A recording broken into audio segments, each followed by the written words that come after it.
おはようございます。デイ2、朝ごはんを食べに来ました。バニヤンツリーの朝ごはんなんですけど、朝食会場なんですけど、コーヒーはさっき席に着いたら聞いてくださったので、持ってきてくれるのかな。ここで自分で入れてもいいし、ペーストリーがめっちゃあります。パッとなんか見ただけだったらうなぎパイ。でもこれはレッドビーンズパンだから小豆パンだ。ラムもパッションフルーツ、これホームメイドシュガーフリー、砂糖が入ってないパイナップルパッションフルーツのジャムって、パパイヤマンゴー、すごい色して美味しそう。でもハンドメイド。今8時40分ぐらいなんですけど、まだ席は空き気味です。こんな感じしません？なんか印象としてめっちゃ待つみたいなのなくって、この間話してたあれですよ、ミニバナナ。私バナナ苦手だからもう触っちゃダメだと思うけど、このサイズ感見てください。指よりちっちゃいの。なんかバナナってイメージこんなあるじゃないですか。これバナナコキャンサーで書いてありますよ。ちょっと写真撮っとこう。グアバジュース、ナームソン、オレンジジュース。こっちやっぱり海外の方向けというか、ウエスタン系の方結構フレーク食べはりますよね、朝。私はなかなか朝フレークを食べることはないですが、はい、これポメロってポメロでなんですかね。その日本語でいくとザボン、グレープフルーツ系統のあれですよね。フルーツとしてはザボン、大きいやつ、剥いてあるパターンがよく売ってあるんですよね、タイでは。でこれドラゴンフルーツね。違う、メロンかな。多分この子じゃないですか。この辺だからセクション的に行くとウェスタンの朝ごはん、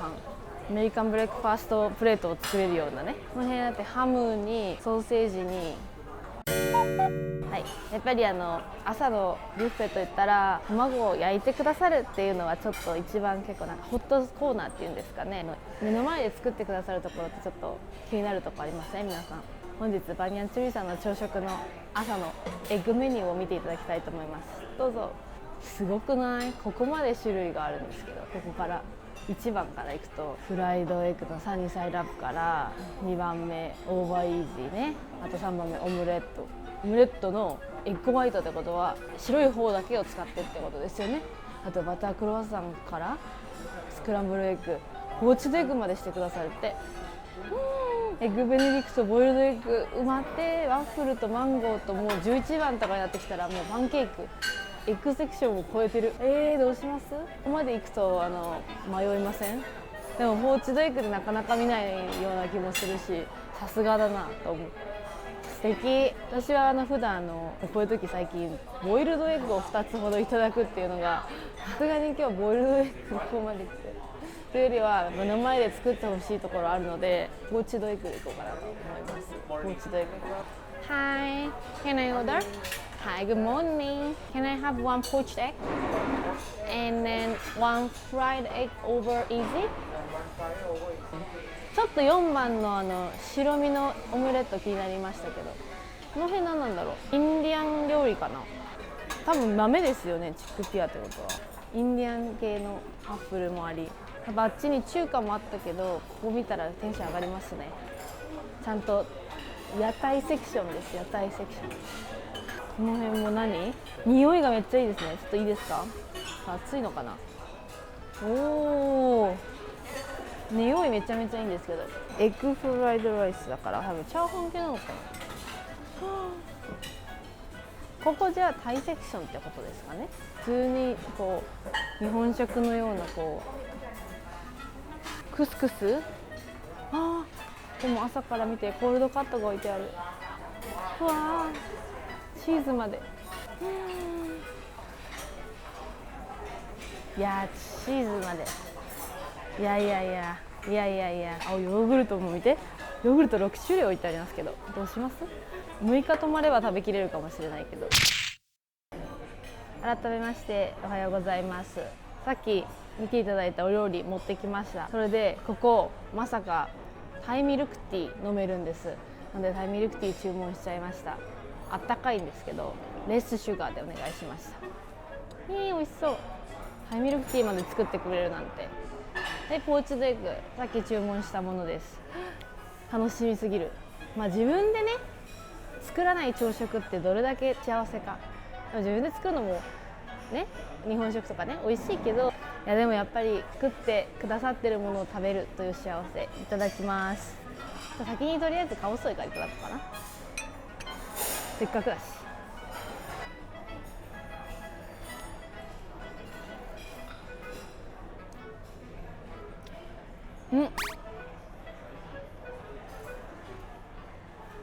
うん、辛め辛め辛め辛め。結構スパイスが効いてると言いますか、結構くる。私辛いのいける人なんですけど結構くる。でも美味しい。なんかね、麺はそうめんみたいな感じ。本当にじわじわ汗かきそう。でも美味しいんです。なんか癖になる感じ。いや本当にスパイスが効いてる。でもクリアスープ、これはココナッツ入ってない。タイの名前後で聞きましょう、タイの人に。3口で食べちゃった。せっかくだからポーチドエッグかな。タイに来て正直思ったのは、タイの一食一食の量って定食一つの量、例えばガパオライスとか麺類ね1杯頼んだり、例えばトムヤムクンとご飯のセットとか頼むと結構一食の量ってねちっちゃいんですよ。私最初の方来てなんか食べ終わった割にまだ 70% ぐらいなんだけどどうしよう、でももう1個頼むのは多いしなみたいな感じで、最初1食だけだったら足りないぐらいな感じだったんですけど、なんかそのうちちょっと慣れてきて、2人だったらじゃあ3品頼んだらちょうどいいよね的な。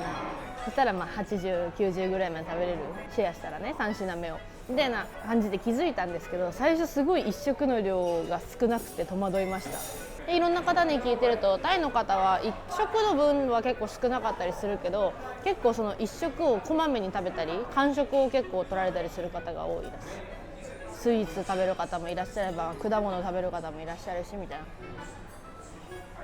それこそ結構皆さんタイミルクティーをね仕事の合間とかにやっぱ買う人とか方とかコーヒーだけじゃなくて多いから、結構これも甘いからですね、お腹空いた時に入るとちょうどいいのかもしれない。いや1食の量はほんまに少ない。わ、ポーチドエッグですよ。家でみんなされるもんなのかな、ポーチドエッグ。私はなかなかしたことが何回しかしかない。Special menu ครับมีอะไรที่ท้าย Chicken skewer Oh, looks nice. ขอบคุณมากค ข รั อบคุณนะคะ。嬉しい。なんか今日のスペシャルが届きました。あれですよね、屋台とかで売ってあるもち米と一緒に食べる焼き鳥のやつですよね。日本でいう本当に焼き鳥串みたいな、桃みたいな感じなんですけど、これよくね売ってあるんですよ、屋台とかで。この辛いソースつけて、でまあこれとご飯を食べる、もち米とか食べるっていうのは多分一般的なんですけど、ちょっとポーチドエッグ先に一口食べるか。食べて、わお嬉しい。いやでもほんまに朝食をね作るの朝だからやっぱバタバタしちゃうから、どんだけ効率よく作るかとかじゃないですか。ゆっくり楽しむって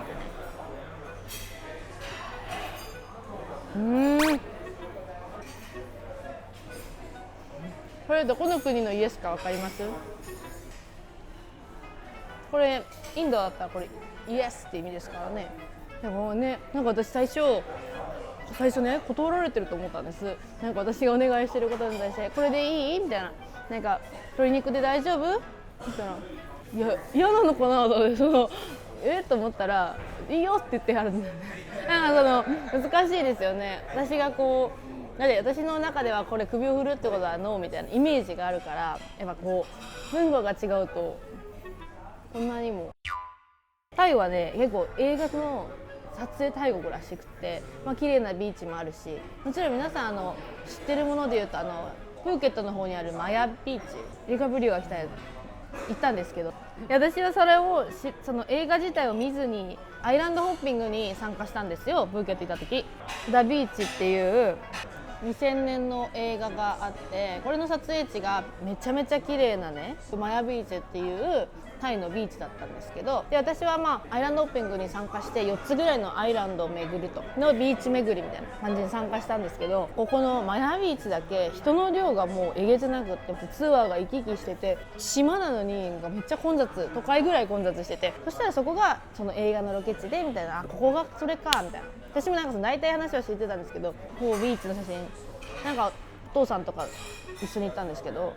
もうお父さんはもういいとかどっかで待ってるとかいうぐらい人がやっぱ多くって、このビーチだけやっぱり人が来るっていうイコールゴミとかも増えるし、泳いじゃダメっていうことになってたんです。やっぱりその環境を守るために、やっぱそのタレ枠とかでいっぱいこれ禁止禁止禁止って書いてあったんで、やっぱ観光客が増えるとオーバーツーリズムをするとそういう人気が出ちゃうとやっぱり人が来るのももちろんわかるんですけど、最近世界で問題だったのはあれですよね、オーバーツーリズムで人が来すぎてそこの環境がなくなっちゃう的なところ、そのビーチもう訴訟問題が起きたみたいな、環境破壊になって難しいですよね。だって起用した俳優さんによってなんか爆人気になったっていうかあるわけじゃないですか。めっちゃ爆発的に人気になっちゃったっていう場所だっていっぱいあるわけであって、でも観光客が多いからこそどこでもですよ、タイだけじゃなくて日本もそうだし香港もだけど、やっぱ人がガーって来ちゃうと危ないところにも皆さん写真撮りに登ったりするから心配にはなりますよね。例えば香港だったらやっぱ写真映えスポットって言って一時期ハイキングがやっぱりコロナ中流行ってて、でみんな結構ハイキングに行ってたんですけど、やっぱみんないいところで写真撮りたいから結構無理して高いところに登っちゃいたくなるというか、撮れるって分かってるから。でもやっぱ登ると滑ったりするしね、結構高いところに岩が出ててみたいなとこってあるんですよ、香港にも。尖ってるとことかはね、で落ちたら危ないみたいなとこって結構あるんで、写真撮る時の安全っていうのって難しいななんて思っていたとこです。だって、イタリアのベネチアあるじゃないですか、水の都ベネチアそこもともと住民が十何万人いたんだけど、今減少して現地住民は5万人ぐらいしか住んでない。でもちろん多分水害とかの影響だったり干ばつとかの影響でっていうのももちろんあると思うんですけど、やっぱりオーバーツーリズムが一番の問題なんじゃないかなみたいな、あと街が汚れていってみたいなって言ってたので、あそこってめっちゃ綺麗な街だったわけじゃないですか。もう新婚旅行といえばの一つぐらいベネチア多分みんな入ってはったけど、なんか今最近干ばつとかいろいろ重なってあんまり綺麗な写真上がってこないっていうか、私が卒業旅行で1回行った時はまだまだ人も多かったし、全然水もちょうどタイミングも良かったのかもしれないんですけど、最近ニュースで大変そうだなって、プランクトンの話だったりね、色変わったとか、なんかピンクみたいな形になってたり、ベネチアとか最近ねそこが難しい。でもそこをどこで判断するかとかどうやって規制するかが難しくて、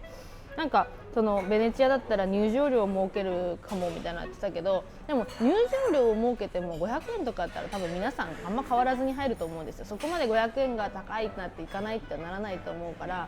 なんだかなと思ってるとこでした。その入場料でそこまで制限できるのかっていうところ、人数制限するのかとか、多分そういうところになりますよね。でもそういう話でいくと深セン、香港から深センに入るビザがあったじゃないですか。なんか到着ビザみたいな、アライバルビザができるみたいな、今も多分出てるんですけど、でもあれは人数制限あるっていう話があって、朝に行くと結構大丈夫だけど昼過ぎに行った友人はもうダメって言われて入れなかったって言ってた。もちろんその香港人はビザいらないじゃないですか。でも私とか日本人とか他の国の人が中国に入ろうとするとビザが必要なんですけど、香港深センの中で深セン内だけを旅行するんだったら、なんかデイトリブみたいな感じで旅行するんだったらアライバルビザができると、その場で。で多分その日か次の日に帰ってくるとかそういう決まりがあるんだと思うんですけど、それも人数制限があるみたいなことを言ってて、もう中国と香港のイミグレ、香港からマカオに行く時だったり香港から深センに行く時とかって2個イミグレ通るじゃないですか、陸で行くから。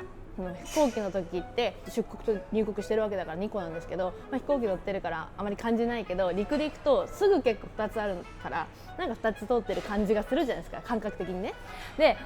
この間香港から出て中国に入る時、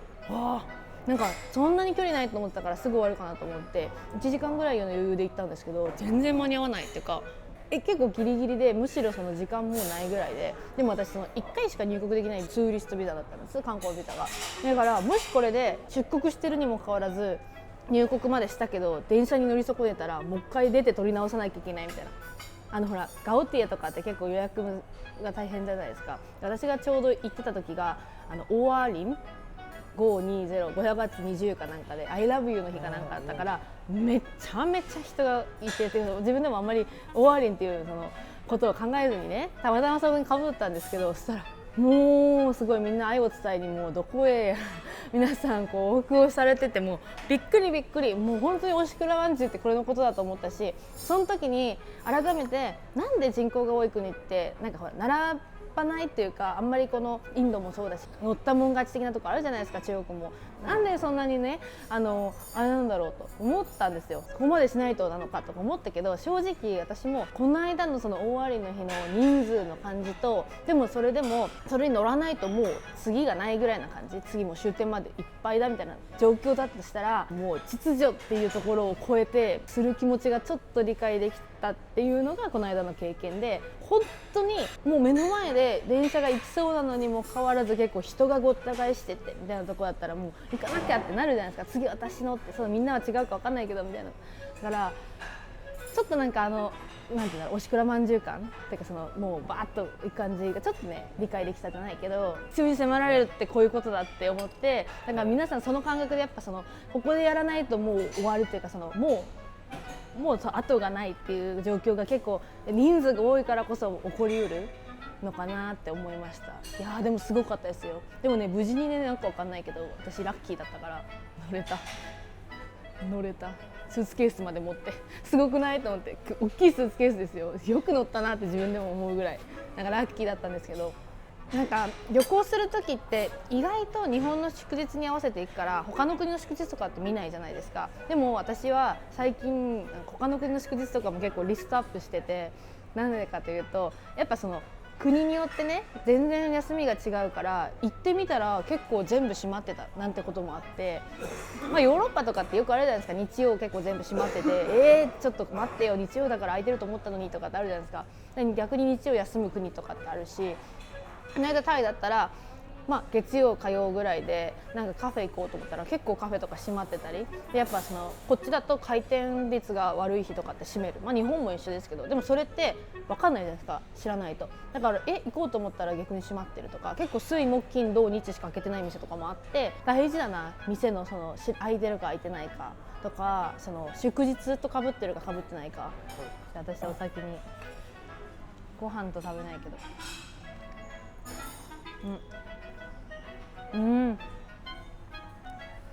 本当に焼き鳥。